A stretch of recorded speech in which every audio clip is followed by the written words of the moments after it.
Hello and welcome to Pro-Life Primetime News. Today is Friday, March 1st. I'm Leslie Palma. And I'm Theresa Watson. Thanks for joining us this evening. In our top story tonight, we'll talk about the wrong message President Biden will send to the nation on Thursday at the State of the Union address, when a woman who aborted her baby diagnosed with trisomy 18 will be a guest of honor. Our guest, Tracy Windsor of Be Not Afraid, will be with us to discuss how the lethal language used to describe the disorder is harming babies and their parents.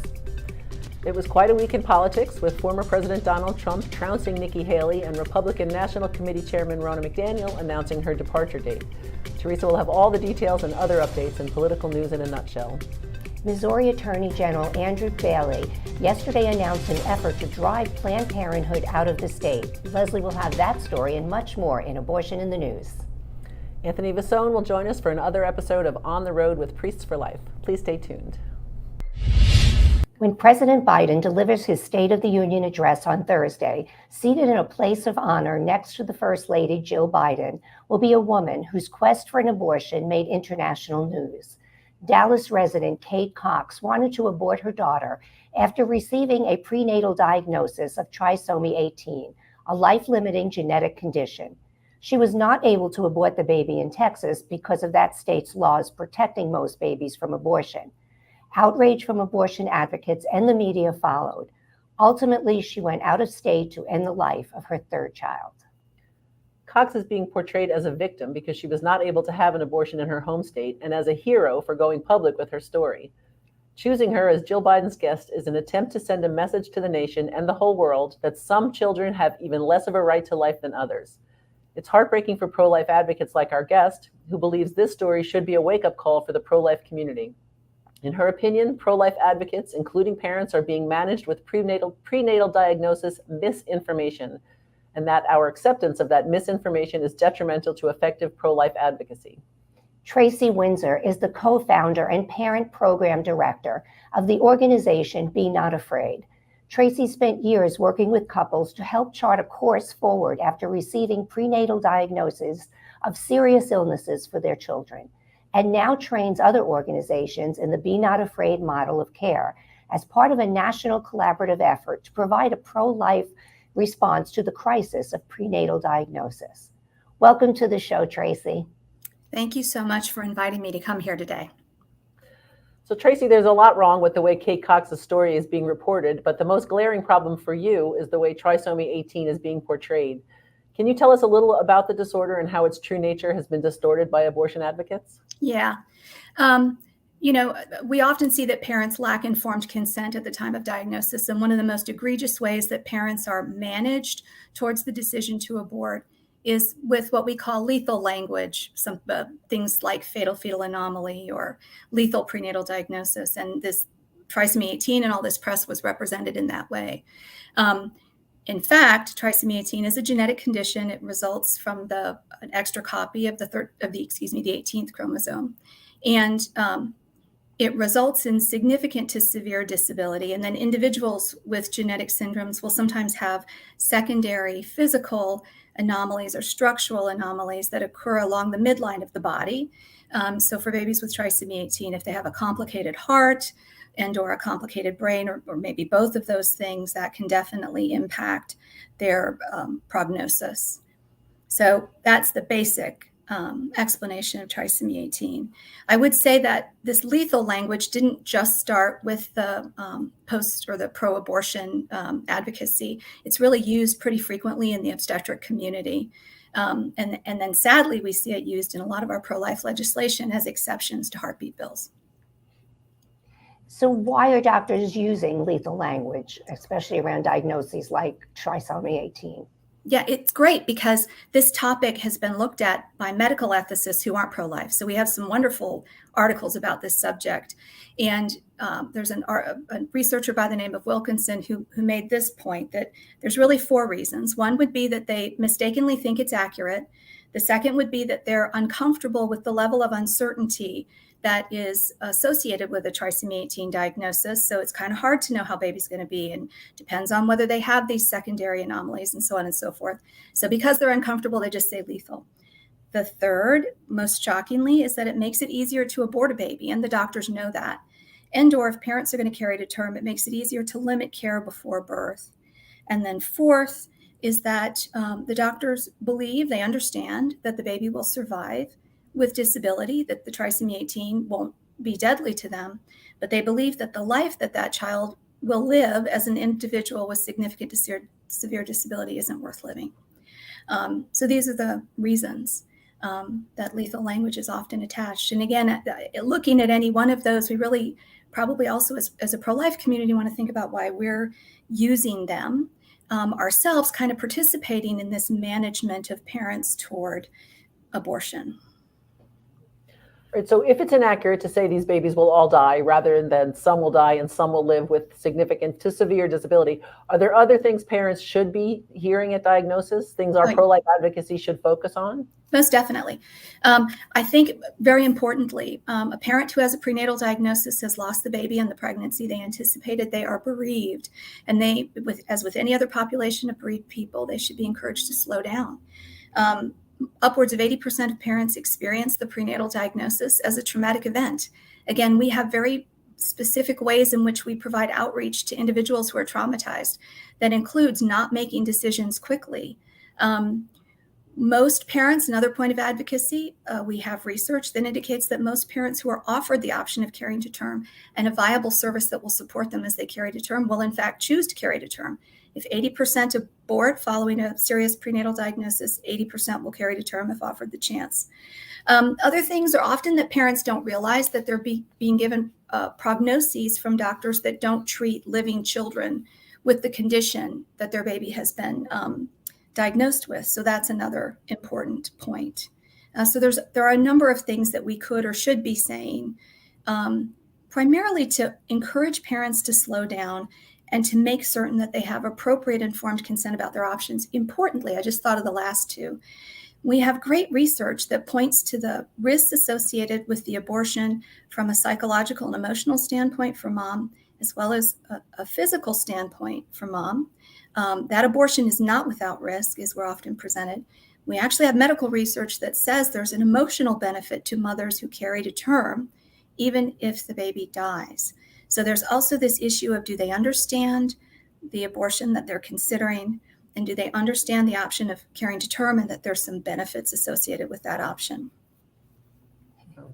Well, Tracy, tell us about your organization, some of the training that you're offering, and the organizations you're working with to develop a national response to prenatal diagnosis. Yes, we've been partnering with the Heartbeat International, the Charlotte Lozier Institute, Her Plan, and Be Not Afraid to develop over the last 2 years a pro-life response to prenatal diagnosis. We in the pro-life community often think that we can rely on perinatal hospice or perinatal palliative care, but those programs only address a small number of parents with prenatal diagnoses. We should be addressing all the parents who experience a prenatal diagnosis. Additionally, often those programs can sometimes be more death-focused, which is not appropriate for these babies with significant to severe disability. And finally, when we look at Texas, we realize that there are a lot of perinatal hospice and perinatal palliative care programs in Texas. None spoke out with any additional information to correct the misinformation that was being provided around the Cox case. So that's a concern. What we've done is we have a new pro-life prenatal diagnosis website, which is prenataldiagnosis.org. And Be Not Afraid has developed a parent care coordinator training. That website connects parents with individuals and organizations that we have trained in the BNA model of care across the country.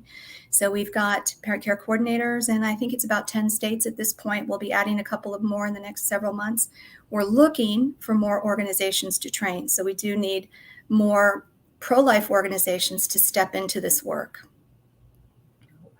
All right, so what abortion advocates want Americans to take away from the Kate Cox story is that abortion has to be available so these special needs children can be killed before they're born.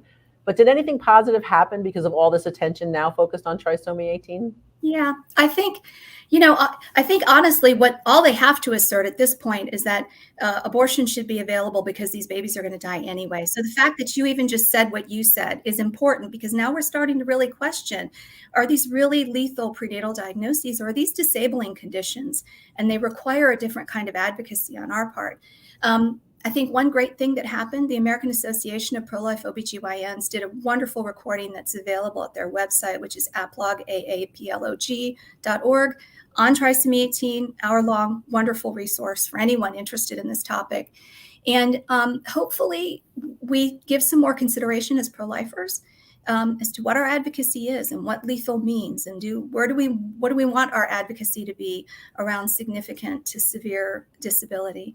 And then finally, hopefully that we recognize that we need to have our own pro-life approach and pro-life outreach for parents experiencing the wide variety of diagnoses, so that we can connect with parents like Kate Cox early on and make certain that they understand fully what their options are before it ever gets to the point of the court case that we've seen and kind of this very public experience of trauma and loss played out for this family.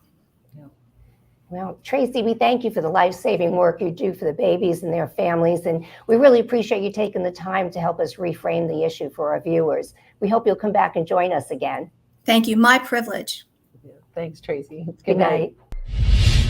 Missouri Attorney General Andrew Bailey yesterday announced he will sue the nation's #1 abortion seller over an undercover investigation by Project Veritas that revealed serious violations of state laws concerning abortion. Today, I'm proud to announce that the state of Missouri is moving forward with a lawsuit to permanently drive Planned Parenthood from the state of Missouri.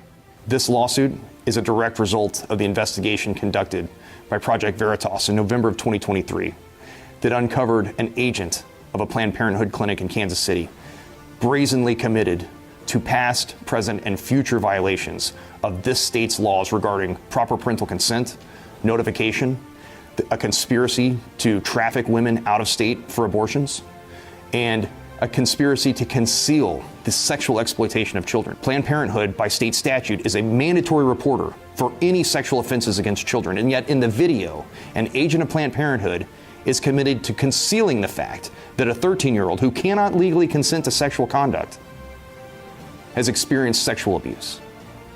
This should disgust anyone concerned about the health and safety of women and children in the state of Missouri. It is clear to me that Planned Parenthood refuses to comply with Missouri state statute.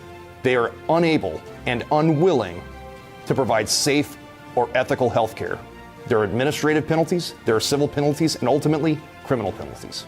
I'm calling upon policymakers at all levels of state government to use any tools necessary to permanently defund Planned Parenthood. That's why investigative journalism is so important, to give policymakers the necessary information upon which to set policy, and to give law enforcement agencies the necessary information to hold wrongdoers accountable. Project Veritas has uncovered through their investigation the most pernicious, the most egregious violations of this state statutes. And what Planned Parenthood hides and conceals and conspires to do in the dark of night has now been uncovered. Not only will we put a stop to future behavior, but we will look back in time and use the full force and effect of the law to hold wrongdoers accountable.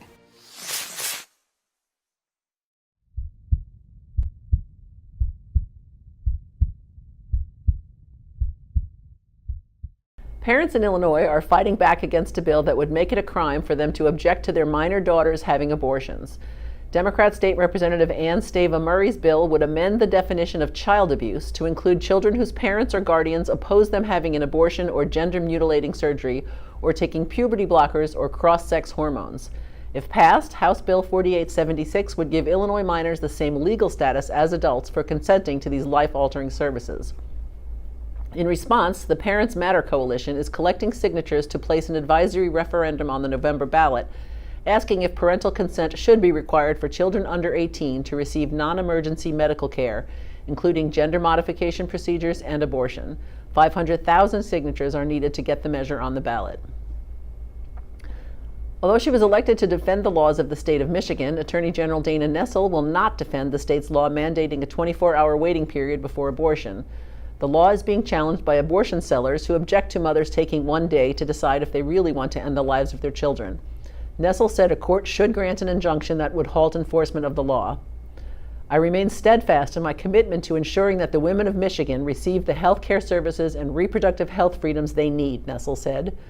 Right to Life of Michigan said women in the state should be concerned with their Attorney General's stance on the issue. The pro-abortion organization We Count found that the number of abortions in the country is slightly lower since Roe v. Wade was overturned in June 2022.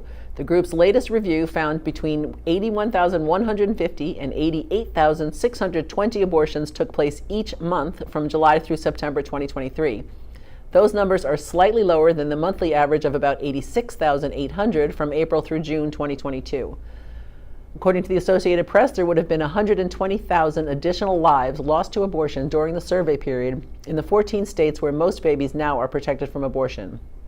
We Count also found that chemical abortion now accounts for 6 in 10 abortions in the U.S. The pop star Olivia Rodrigo will raise money for abortion during her world tour that opened last Friday in Palm Springs, California. In a TikTok video released before she took the stage, the 21-year-old singer said she would partner with the National Network of Abortion Funds to protect the reproductive health freedom of women, girls, and people who menstruate, otherwise known as women and girls. She called abortion a cause I care so deeply about. The mainstream media had a meltdown last week after the New York Times reported that presumptive presidential candidate Donald Trump privately supports a law that would protect babies from abortion at 16 weeks. Now, a new poll from the economist YouGov found that 48% of Americans agree with Trump, while 36% would oppose such a law. Another question asked respondents when abortion should be legal. 38% said only in special circumstances, like when the life of a mother is endangered by the pregnancy. Only 24% said abortion should be legal in any and all circumstances. Minnesota Catholic Bishop Robert Barron prayed in front of an abortion business in his diocese last week. Friends, on Friday evening, I prayed outside of Planned Parenthood with a number of other individuals who tirelessly devote their time and prayers to the unborn, the bishop posted on X. We must continue to pray for the conversion of hearts and minds to protect the most vulnerable in our society and to stand firm in protest against the culture of death. The bishop has called the fight against abortion the most pressing moral issue of our day. France is on track to become the first nation in the world to add abortion as a right guaranteed by its constitution after the Senate on Wednesday approved the measure by a vote of 267 to 50. The National Assembly voted 493 to 30 in favor of the change last month. The final hurdle for the bill is to receive a 3/5 majority at a special Congress made up of both houses of Parliament, and it appears very likely it will receive the support it needs. Abortion in France is legal for any reason through the 14th week of pregnancy, but the overturning of Roe v. Wade in the U.S. spurred pro-abortion activists to insert the right to abortion in their constitution, whose current iteration was adopted in 1958. And finally, pro-life high school students in Las Vegas have won a victory against censorship. Last week, the Clark County School District concluded a settlement agreement with the High School Students for Life Club and 2 former students to end prohibition of pro-life speech and protect against future bans throughout the district's more than 300 schools. Felipe Avila and Janelle Rivera served as officers of the Students for Life Club at East Career and Technical Academy, whose administrators routinely discriminated against their First Amendment right to free speech. They filed a lawsuit that was taken up by the pro-life Thomas More Society, who won an agreement with the school district that includes revisions to the school's handbook and a memorandum to district administrators reminding them that students are entitled to the freedoms guaranteed by the First Amendment. And that's abortion in the news. Donald Trump won South Carolina's Republican primary on Saturday, easily beating former UN Ambassador Nikki Haley in her home state and further consolidating his path to a 3rd straight GOP nomination. Trump also took one step closer to becoming the nominee after a convincing win in Tuesday's Republican primary in Michigan. Trump carried all of the state's 83 counties. Trump has now swept every contest that counted for Republican delegates, adding to previous wins in Iowa, New Hampshire, Nevada, and the U.S. Virgin Islands. Haley is facing growing pressure to leave the race, but she says she's not going anywhere despite losing the state where she was governor from 2011 to 2017. Biden also won his party's Michigan primary, but still faces immense challenges in his quest to secure a second term. With 27% of the vote total in, Biden had 80% of the vote. Another 14.3% of Democratic primary voters cast uncommitted ballots, Michigan's equivalent to Nevada's none of these candidates option. A 2020 rematch between Trump and President Joe Biden is becoming increasingly inevitable. Haley has vowed to stay in the race through at least the batch of primaries on March 5th, known as Super Tuesday. but was unable to dent Trump's momentum in her home state despite holding far more campaign events and arguing that the indictments against Trump will hamstring him against Biden. Here is one Trump declared taking the stage for his victory speech mere moments after polls closed. Get millions of more votes a second time, but now there's a spirit that I have never seen. We ran two great races, but there's never been a spirit like this. And I just want to say that I have never seen the Republican Party so unified as it is right now. Never been like that. CPAC attendees were asked in a straw poll who they wanted Trump to pick as his vice president, and the outcome was a first-place tie between South Dakota Governor Kristi Noem and biotech entrepreneur Vivek Ramaswamy, both of whom received 15%. Next up was former Hawaii Representative Tulsi Gabbard at 9%, and New York Representative Elise Stefanik, and South Carolina Senator Tim Scott at 8%. Trump has not indicated when he might make a decision about who would be his vice president this time around. But he has said his short list includes more than half a dozen names, including Scott and Ramaswamy. Long-term Republican leader Senator Mitch McConnell, Republican from Kentucky, announced Wednesday he will step away from leadership in November. McConnell, who turned 82 last week, announced his decision in the well of the Senate shortly after noon, a place he looked at in awe from its backbenches in 1985 when he arrived and where he grew increasingly comfortable in the front row seat afforded the party leaders. One of life's most underappreciated talents is to know when it's time to move on to life's next chapter, he said in prepared remarks reported by the Associated Press. Here's a short clip of his resignation. So I stand before you today, Mr. President, and my colleagues, to say this will be my last term as Republican leader of the Senate. I'm not going anywhere anytime soon. However, I'll complete my job my colleagues have given me until we select a new leader in November and they take the helm next January. Looking ahead to his departure, McConnell said it's time for the next generation to assume leadership in the Senate. Reacting to the announcement, several Republicans expressed gratitude for McConnell's leadership and honored his decades-long career in government. Republican National Committee Chair Ronna McDaniel will leave her post on March 8th, having been forced out of the GOP's national leadership as Donald Trump moves toward another presidential nomination and asserts control over the party. McDaniel announced her decision in a statement on Monday morning. I have decided to step aside at our spring training on March 8th in Houston to allow our nominee to select a chair of their choosing, McDonald said in a statement. The RNC has historically undergone change once we have a nominee, and it has always been my intention to honor that tradition. The move was not a surprise. Trump earlier in the month announced his preference for North Carolina GOP Chair Michael Whatley, a little-known veteran operative focused in recent years on the prospect of voter fraud, to replace McDaniel. Trump also picked his daughter-in-law, Lara Trump, to serve as committee co-chair. The leadership shakeup comes as the GOP shifts from the primary phase to the general election of the 2024 presidential contest. While former UN Ambassador Nikki Haley has remained in the race, Trump has won every state in the primary calendar and could clinch the Republican nomination by mid-March. And that's political news in a nutshell.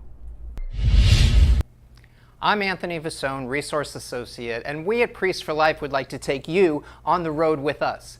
Since we gave you our last update, you've seen segments on the show about our extensive activities in January at the March for Life and Students for Life Summit in Washington, D.C. We then leapt right into February with more critical and exciting times for Priests for Life on the road. On February 7th, the Florida Supreme Court heard oral arguments on the proposed pro-abortion constitutional amendment and whether the wording of the proposed amendment meets judicial muster. Pro-life leader Frank Pavone was the keynote speaker for the rally and also addressed the media at the press conference following the rally, together with attorney Matt Staver of Liberty Counsel, who argued for the pro-life side. Bob Lalonde, who coordinates the international activities for Priests for Life, took part in this year's 6th annual Virginia March for Life at the Capitol building in Richmond on February 21st. Thousands of Virginians marched together for the lives of our state's most vulnerable citizens, for the right to be born, and for their mothers. The event began with a rally, and we heard from many pro-life advocates, including Lieutenant Governor Winsome Sears, Andrea Pearson from the Silent No More campaign, and Bishop Burbridge, Arlington Diocese and President of U.S. Catholic Bishops for Pro-Life Committee. The march itself was led again this year by Governor of Virginia, Glenn Youngkin. The event was a collaborative effort undertaken by the March for Life and other participating organizations. Pro-life leader Frank Pavone and Communications Director Leslie Palma attended the CPAC 2024 conference at the National Harbor in Maryland from February 21st through the 25th. The Conservative Political Action Conference is an annual political convention attended by conservative activists and elected officials from across the United States and beyond. CPAC is hosted by the American Conservative Union. Leslie had the opportunity to report to you live from CPAC on last week's show. Father Dennis Wild, Pastoral Associate for Priests for Life, played piano at Pennsylvanians for Human Life banquet on February 25th that was attended by 400 people, including many pro-life youth. Then he came to Priests for Life headquarters here in Titusville for a few days. We're always happy to have a chance to spend time with our off-location folks. Well, that brings us up to date on all of the latest travels of our Priests for Life team members for now. If you know of a pro-life event happening near you that you think we should know about, or if you have attended a pro-life event and you would like to share your photos with us, please email us at mail@priestsforlife.org. Your photos may be featured on an upcoming episode of Pro-Life Primetime News. Also, if you would like to have one of the great new shirts like the one I'm wearing today, you can visit us at prolifeproducts.org or call our headquarters at 321-500-1000 and ask for our resource department. If you mention that you watched this show when you call, we'll send you a free gift along with your order. That's all for this edition of Priests for Life on the Road. I'll see you next time we take you on the road with us. Thank you so much for joining us on Pro-Life Primetime News, produced at Priests for Life headquarters in Titusville, Florida. If you like our show, please support us by making a donation to prolifegift.org. These donations help fund all of our work here at Priests for Life, which enables us to continue educating, equipping, and activating God's people to end abortion. For all your pro-life news updates during the week, please follow us on X at Pro-Life News Show. I'm Theresa Watson, Executive Manager. I'm Leslie Palma, Communications Director. Remember, life is the only choice.